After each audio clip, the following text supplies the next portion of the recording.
Good afternoon to all of you. आज हम लोग देखेंगे कि टोटल कितना वर्क रिक्वायर्ड होता है किसी कंप्रेसर को चलाने के लिए। तो इसमें सबसे पहले जैसा कि हमने कल पढ़ा था कि किसी कंप्रेसर को चलाने के लिए हमें वर्क देना पड़ता है, वर्क इनपुट करना पड़ता है। तो उसके लिए कल हमने एक पीवी डायग्राम देखा था प्रेशर और वॉल्यूम के बीच में, जिसमें 4 प्रोसेस होती हैं आपकी। 4 से लेकर 1 जो प्रोसेस होती है वो हमारी आइसोबारिक प्रोसेस होती है। आइसोबारिक प्रोसेस में क्या होता है कि जो आपका प्रेशर होता है वो कांस्टेंट होता है। दूसरी प्रोसेस क्या थी हमारी 1 से 2 के बीच में, वो हमारी एडियाबेटिक प्रोसेस थी, जिसको हम पीवी की power gamma is equal to C से रिप्रेजेंट करते हैं। तीसरी प्रोसेस हमारी 2 से 3 के बीच में थी, जिसको हम डिलीवरी प्रोसेस बोलते थे। यहाँ पे हम हाई प्रेशर पे जो एयर थे उसको डिलीवर करते हैं। ये हमारी आइसोबारिक प्रोसेस है, इसमें भी प्रेशर आपका कांस्टेंट होता है। इसके बाद 3 से 4 के बीच में जो हमारी प्रोसेस है ये हमारी आइसोक्लोरिक प्रोसेस होती है, इसमें वॉल्यूम कांस्टेंट होता है। ठीक है। इसके बाद हमें निकालना है कि हमें टोटल कितना वर्क, हमें एक्चुअल वर्क इस कंप्रेसर को सप्लाई करना पड़ेगा। ठीक है, किसी कंप्रेसर को रन करने के लिए। तो इसमें क्या होता है, जैसा कि हमने थर्मोडायनेमिक्स में पढ़ा हुआ है कि area under the PV diagram हमें वर्क इनपुट देता है कि हमें कितना वर्क इसको देना पड़ेगा या कितना वर्क हमें इससे मिलेगा। अगर ये साइकिल क्लॉकवाइज होती तो हमें इससे वर्क मिलता, लेकिन ये हमारी कंप्रेसर है, पावर कंज्यूमिंग डिवाइस, इसलिए एंटी क्लॉकवाइज चल रही है।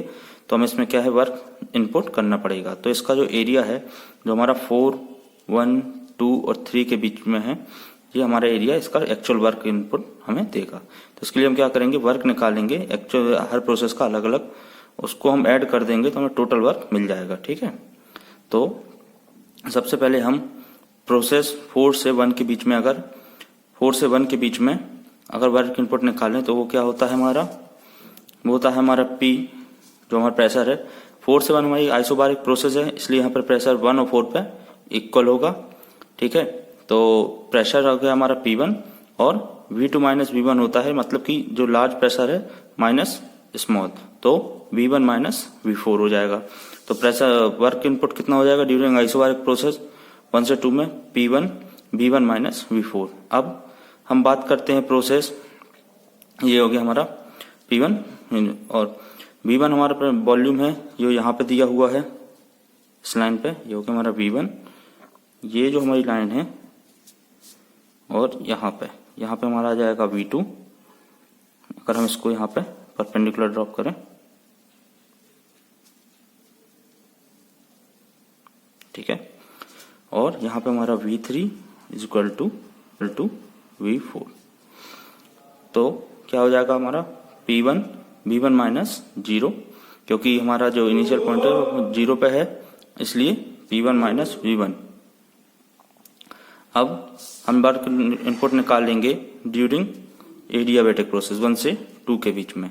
तो वो हमारा वर्क इनपुट क्या होता है, हमने थर्मोडायनेमिक्स में पढ़ा था, वो था हमारा P2 V2 minus P1 V1 upon n minus 1।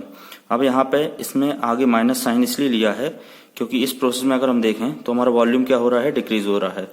V1 greater than है V2 से, इसलिए हमारा वॉल्यूम क्या हो रहा है, डिक्रीज हो रहा है, और इसलिए हम इसमें आगे माइनस साइन लेंगे। अब अगली प्रोसेस देखें जो हमारी 2 से 3 के बीच में है। 2 से 3 के बीच में जो प्रोसेस है वो आइसोबारिक प्रोसेस है। जैसे हमने पहले वर्क निकाला था P1 V1 माइनस करके, वैसे ही हम इसको भी निकालेंगे। तो ये क्या हो जाएगा, P2 V2 माइनस V3। तो इसमें जो आपका V3 है वो आपका 0 रहेगा, तो आ जाएगा ये कैसा, minus P2 minus P2 V2, क्योंकि वॉल्यूम यहाँ भी डिक्रीज हो रहा है, इसलिए इसमें भी आगे माइनस साइन आएगा। अब अगली प्रोसेस अगर हम देखें 3 से 4 के बीच में, तो ये हमारी आइसोक्लोरिक प्रोसेस है, और कांस्टेंट वॉल्यूम प्रोसेस में वर्क इनपुट 0 होता है। ठीक है। तो हमारा जो टोटल वर्क इनपुट होगा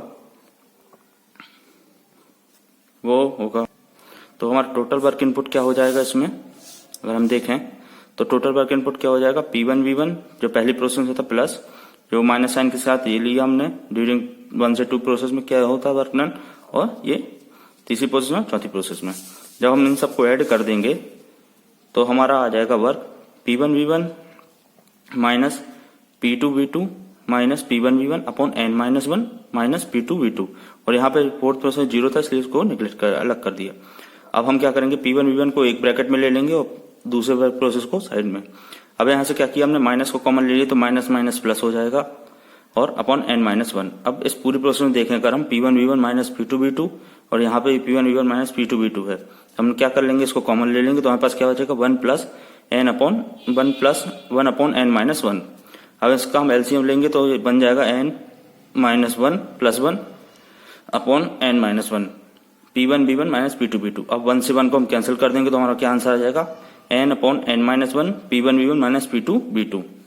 ये हमारा एक्चुअल वर्क रिक्वायर्ड है, कंप्रेसर को इतना वर्क देना पड़ेगा। अगर हम बात, अब ये जो इक्वेशन है इसको आप जब भी सॉल्व करेंगे तो आपका आंसर हमेशा नेगेटिव आएगा। क्यों आएगा? क्योंकि हम वर्क कंप्रेसर के ऊपर कर रहे हैं, इसलिए हमेशा वर्क ऑन द कंप्रेसर, इसलिए ये हमेशा कैसी आएगी वैल्यू, नेगेटिव आएगी।